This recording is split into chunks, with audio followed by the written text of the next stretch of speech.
የዛሬ እውነተኛ ታሪክ ፊልም ያስንቃል። የሚገርም ነው። ታሪኩ የሚጀምረው በዚህ ሰውዬ ነው። ላይትኒንግ እያሉ ነው የሚጠሩት። የሚኖረው እንግሊዝ ውስጥ ነው። 27 ዓመቱ ነው። ስራው ደግሞ ቦክሰኛ ነው። የዩኤፍሲ ማለት ኬጅ ውስጥ ገብታችሁ ፋይት የምታደርጉት የለም እግራችሁንም እንዲሁም ግራፕልም መተናነቅ ማለት ነው። እሱንም ምናምን ብዙ ነገሮችን መጠቀም ትችላላችሁ። ዩኤፍሲ ነው የሚባለው። የእሱ ተደባዳቢ ነው። እሱ ሲጣላ ውጤቱ በጣም አሪፍ ነው። ፕሮፌሽናል ሆኖ ዩኤፍሲን ከጀመረ ጀምሮ 10 ፋይት አድርጓል። 8ቱን አሸንፏል። በሚገርም ሁኔታ 2 ብቻ ነው የተሸነፈው። ይሄ ደግሞ ቆንጆ ነው። ምክንያቱም ይሄ ፕሮፌሽናል ዩኤፍሲ ፋይተር ነው። በጊዜው ደግሞ ትልቅ ተስፋ ተሰጥቶት ነበር። በቃ ይሄ ሚሊዮን ደረጃ ይደርሳል፣ ላይትኒንግ ጀግና ነው እየተባለ ነበር። ችግሩ ግን ዲሲፕሊን የለም። የትኛውም ስራ ደግሞ ዲሲፕሊን በጣም ይፈልጋል። አሸንፎ ከመጣ በቃ ፓርቲ ያዘጋጃል። ፓርቲው ላይ መጠጥ ነው፣ መጨፈር ነው፣ ሴት ነው ምናምን፣ ጋንግስተሮችን ይጠራል። ከጋንግስተሮች ጋር እኔም ጋንግስተር ነኝ ይላል። የዱርዬ ላይፍ ስታይል ያለው። ከሱም በላይ ደግሞ ትልቁ ችግሩ ይጣላል። ፕሮፌሽናል ፋይተር ሆናችሁ በዛው ስትሬት ፋይት አታረጉም። እሱ በቃ ሰፈር ውስጥም ሲጣላ ነው የምታዩት። ኢቭን እንኳን መንገደኛ ራሱ የሆነ ነገር ቢለው በቃ ድብድብ ነው። ስነ ስርዓት የሚባል ነገር የለውም። ስራውንም አያከብርም። በነገራችን ላይ በዚህ ስራው ታስሮ ሁሉ ያውቃል። ሰው ደብድባል ተብሎ ከስር ሲወጣ ደግሞ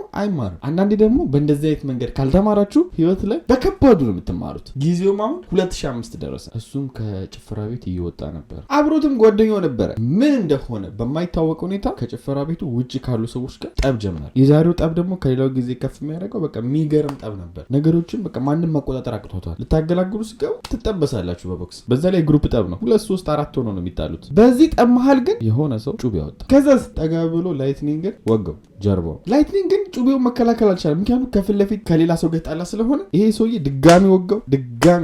መሬት ላይ ዝርር ሲል አምቡላንስ ተጠራ፣ ወደ ሆስፒታል ወሰዱት። ከዛስ ሞተ። ግን እንደምንም ያስነሱታል። በዲፊብሪሌሽን ሾክ ብድግ ያደርጉታል። ዲፊብሪሌሽን ማለት ይሄ ኤሌክትሪክ ሾክ ነው። ልባችሁ ላይ እንዴት ተደርጎ ቡም ይደረጋል። ልባችሁ ላይ እንድትነቁ ይደረጋል። በሱ ድጋሚ ልቡ እንድትመታ ይደረጋል። ኦልሬዲ ሞቷል ተብሎ። ችግሩ ግን ህይወቱ ቢመለስም ወደ ስራው ግን መመለስ አልቻለም፣ ወደ ዩኤፍሲ ፋይት። ምክንያቱም ይህንን ጉዳት ይዘ ፋይት ማድረግ አችልም ይሉታል። ይህ ለሱ ደግሞ በጣም የሚያሳዝን ዜና ነው። ምክንያቱም በቃ አሁን በዩኤፍሲ ብር የሚገርም ህይወት ነበር የሚኖረው። ቆንጆ ብር እያገኘ ሌላ ስራ ደግሞ የለውም ከሱ ውጭ። እናም አሁን ችጋራም ሆነ ቁጭ ብሎ ማሰብ ጀመረ። ምን ላርግ ብሎ አንድ ሀሳብ መጣለት። ምን ባንክ ቤት ለምን አልዘርፍም ማለት። የሚያውቃቸውም ጋንግስተሮች ነበሩ። ከነሱ ጋር ለ7 ሆኑና ባንክ ቤት ለመዝረፍ አሰቡ። ባንክ ቤቱም ደግሞ ካሽ የሚያስቀምጥበትን ቦታ አጠኑና ፕላን ማድረግ ጀመሩ። ለዚህ እቅዳቸው ወደ ተግባር ተገባ። ሜካፕ አርቲስት ጠሩ። ሌላ ሰው እንዲያስመስላቸው ሜካፕ ና እንዲቀባቸው፣ መልካቸውን እንዲቀይራቸው አደረገች። ምክንያቱም እሱ ኦልሬዲ ታዋቂ ነው። እንደዚህ አይነት ነገሮች ሲሳተፍ ወዲያው ነው ሰው ሊያቆም ይችላል። እሱን አቮይድ ለማድረግ ነው ሜካፕ አርቲስት የቀጠሩት። ይሄ እንደጨረሱ ደግሞ የፖሊስ ልብስ ጸጭ አድርገው ለበሱ። እናም ባንክ ቤቱ ማናጀር ልክ ከስራ ሲወጣ በመኪና ሆሎ መከተል ጀመሩ። ትንሽም ጸጥ ያለ ቦታ ሲደርስ ልክ እንደ ፖሊስ መኪና ሳይረንላቸው ለገጥመው ነበር። ዊው የሚል ማለት ነው። አስቆሙት። እሱም ደግሞ ያው የፖሊስ መኪና ስለመሰለው ቆመላቸው። ስማ ታርጋ ላይ የሆነ ደስ ያላለ ነገር አለ፣ እሱም መመርመር እንፈልጋለን። ስለዚህ አብረን ቀጥ ብለህ ትመጣለህ ይሉታል። እሱም ያው አላንገራገረም፣ ፖሊሶች ናቸው ብሎ ስላሰበ መኪናቸው ውስጥ ይገባል። ይዘው ብን ብለው ይሄዳሉ። በሌላ በኩል ደግሞ 7 ናቸው አላልኳችሁ ይህን ነገር ለመዝረፍ ያሰቡት። ሌላኛው ግሩፕ የማናጀሩ ቤት ሄዱ እንደ ፖሊስ ለብሰው እነሱ። ከዛ ለጥያቄ ትፈልጋላችሁ ምናምን ብለው ሸውዷቸው። የተረጋገጠ ነገር የለም ምን እንዳሏቸው፣ ብቻ እንደ ሸወዷቸው ነው የሚታወቀው። ሸወዷቸው፣ መኪናቸው ውስጥ አስገቡ። ከዛ ይዟቸው ብናሉ ወደ አዘጋጁበት ቤትም ወሰዷቸው። ሁለቱንም ማናጀሩን የማናጀር ቤተሰቡንም ማለት ነው። መሳሪያም አወጡ ጭንቅላቱ ላይ የማናጀሩ ላይ። ስማ ምንህን ካላረግ አንተንም ቤተሰብንም እናጠፋለን። እኛ የምንፈልገው ቀጥ ብለህ ወደ ባንክ ትሄዳለህ፣ ከዛ እዛ ባንክ ታስገባናለህ ይሉታል። ማናጀሩ ይህን ሲሰማ ምን አለ? እሺ አማራጭ የለውም። መኪና ውስጥም ከተቱት። 3 መኪና ያዙ። አንደኛው ግብዳ ብዙ ካሽ የሚጭንላቸውን፣ ሌላኛው ደግሞ ማናጀሩና ሌሎች የቀሩ ሰዎች የያዘ። ጉዟቸውም ወደ ባንክ ቤቱ ነበር። በር ላይ እንደደረሱ ማናጀሩና አንድ ሰው የሆኑና በሩን ለማስከፈት ይጥራሉ። በዚህ ሰዓት ውስጥ ያለው የባንክ ቤቱ ጠባቂ ማናጀሩ በሽጉጥ ተደቅኖበት እንደሆነ ምናምን አያውቅም። በዛ ላይ ደግሞ ያየው 2 ሰው ነው፣ ማናጀሩና አንድ ሰው ነው ያለው። ልግባ ብሎ ሲጠይቀው እሺ ብሎ ክፍት ታደርጋለህ። ይሄኔ ታዲያ በሩን መከፈቱ ሲያውቁ ዘለው መጡ። የቀሩት ብርግድ አድርገው ገቡ ውስጥ ድረስ። ሁሉም በዚህ ሰዓት መሳሪያ ይዘዋል። ውስጥ ያሉትም ሰራተኞች ላይ እየጮሁ ነው። ምንም እንኳን ምሽት ቢሆንም ጠባቂ ምናምን አሉ። እነሱ ላይ ተንበርከኩ፣ ተኙ ምናምን እያሏቸው ነው። ሰው ምንም አማራጭ የለውም ዝም ከማለት ውጭ። እጃቸውን ሁሉ ካሳሰሯቸው በኋላ ወደ ስራ ገቡ። ብዙ ካሽ ነበረ ባመጡት መኪና። ካሹ በደንብ አድርገው ጫኑ፣ ማንም ሳይነቃባቸው። ከዛ ቦታ ብን ብለው ጠፉ። በዛ ሰዓት ሰረቁም የተባለው 53 ሚሊዮን ፓውንድ ነው። ፓውንድ የሆነው ታሪኩ ሲጀምር እንግሊዝ ውስጥ ስለሆነ በዛ ሰዓት 2006 ላይ ወደ አሁኑ ኢኮኖሚ 53 ሚሊዮን ብታመጡት ወደ 93 ሚሊዮን ፓውንድ ይሆናል። ያው ብሩ ቫልዩ እኩል አይደለም አሁንና ያኔ አሪፍ ቫልዩ ነበረው። ታዲያ ይሄ ለእንግሊዝ በጣም ትልቁ የዝርፊያ ወንጀል ነው። በእንደዚህ ያክል ብር ተዘርፋ አታውቅም እንግሊዝ። አሁን ወደ ላይትኒንግ ስንመለስ የት ናቸው? ሀብታም ናቸው። ሁሉም ማስክ ማስክ አድርገው ነው የዘረፉት። በሜካፕ ሆኖ ነው ደግሞ ፖሊስ ሆነው እነሱን ያስቆሙት። ማን ይዛቸዋል? በምን ያውቋቸዋል? በምንም።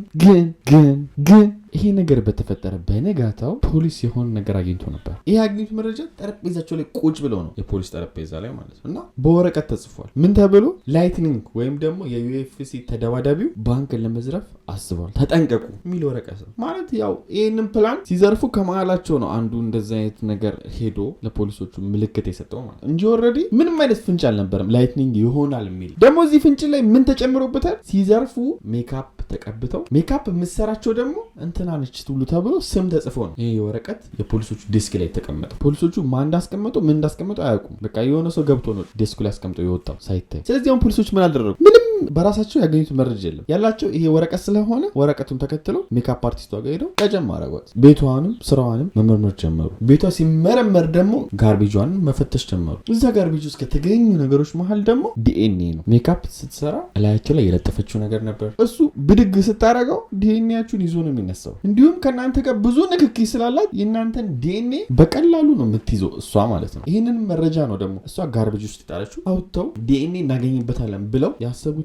መመርመር ጀመሩ። ወዲያው ታዲያ የላይትኒንግን ዲኤንኤ ያገኙ። አሁን ነገሩን ወደ ላይትኒንግ ወሰደው ማለት ነው ይሄ ዝርፊያ። ስለዚህ እሱ መመርመር ጀመሩ። እሱን ሲመረምሩ ደግሞ ከሳምንት በፊት ይሄ ነገር ዝርፊያው ሳይፈጸም በፊት ላይትኒንግ መኪና ሲነዳ በቃ በጣም የሚያስጠላ ነድቶ ፖሊስ ይዞት ነበር። ተክሮም ስለነበረ መኪናውን ይይዛሉ፣ እሱን ይለቁታል። የተያዘው መኪና ውስጥ ደግሞ ሲፈትሹ አሁን ላይ ሪከርድ የተደረገ ቴፕ ያገኛሉ። እዚህ ቴፕ ላይ ያገኙት መረጃ ፖሊሶቹ ምን የሚል ነበር? እንዴት አድርገን እንዘርፋለን፣ እንዴት አድርገን ይህንን ፕላን በአግባቡ እንወጣዋለን የሚል ሪከርድ ነው ያለው። ላይትኒንግ እና አብሮት የሚሰሩ ሰዎች የሚያወሩት ንግግር ነው። ይሄ ደግሞ ለፖሊሶቹ በቂ መረጃ። ችግሩ ግን መረጃ ቢኖራቸውም እነ ላይትኒንግ ሀገሩን ጥለው ብን ብለው ሄደዋል ወደ ሞሮኮ። እንግሊዝና ሞሮኮ ደግሞ የወንጀለኛ መቀያየር፣ አንተ ሀገር ወንጀለኛ ከተገኘ የኔ ዜጋ ታመጣለህ፣ አንተም ሀገር ወንጀለኛ ካገኘው የኔ ዜጋ ታመጣለህ የሚል ውል የላቸው። እዛ ወንጀል ሰርታችሁ እዚህ መደበቅ ትችላላችሁ። በጊዜው እንደዚህ አይነት ውል አልነበረም። በጊዜው ለነ ላይትኒንግም ደግሞ ይሄ ተመቻቸው። ቤት ገዛ እዛ ላይትኒንግ፣ ጓደኞቹም እንደዛው። ደግሞ አንድ ምናምን አይደለም 2-3 ቤት ነው የገዙት። ተጨማሪ ደግሞ ጌጣጌጦችንም መኪኖችንም